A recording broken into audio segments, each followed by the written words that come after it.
All right, eighth grade English. Here is your grammar assignment. It is called Punctuation Challenge. All right, eighth grade. You are going to read this letter. There are 21 punctuation errors. Circle the punctuation that is wrong and correct it.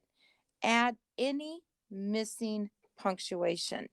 So, for example, when you were up here, and I'm going to do this in red, it says, Dear Pen Pal.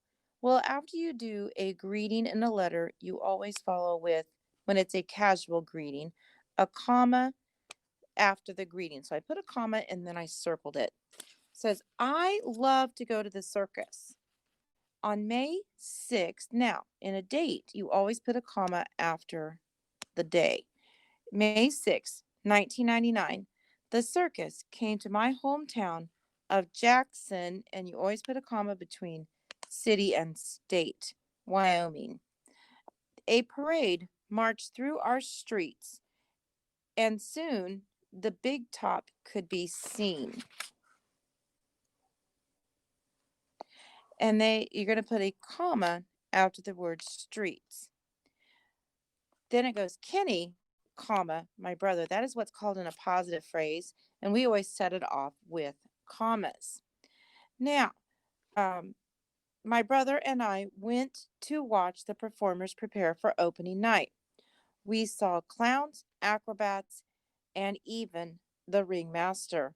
What a sight. Now, they're not asking a question there. They are really saying it with exclamation. So I put an exclamation point instead of a question mark. Have you ever seen anything like it? At that point, they are really wanting to add a question. So I added it there and I circled it. You should go if you ever get the chance.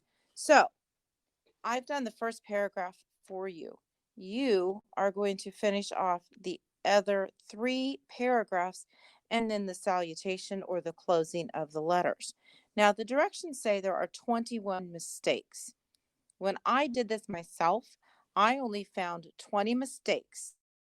If you find that other mistake, please mark it. Let me know what it is. All right? Now, you'll finish the rest of the assignment and then don't forget to submit to me when done. Good luck and have fun.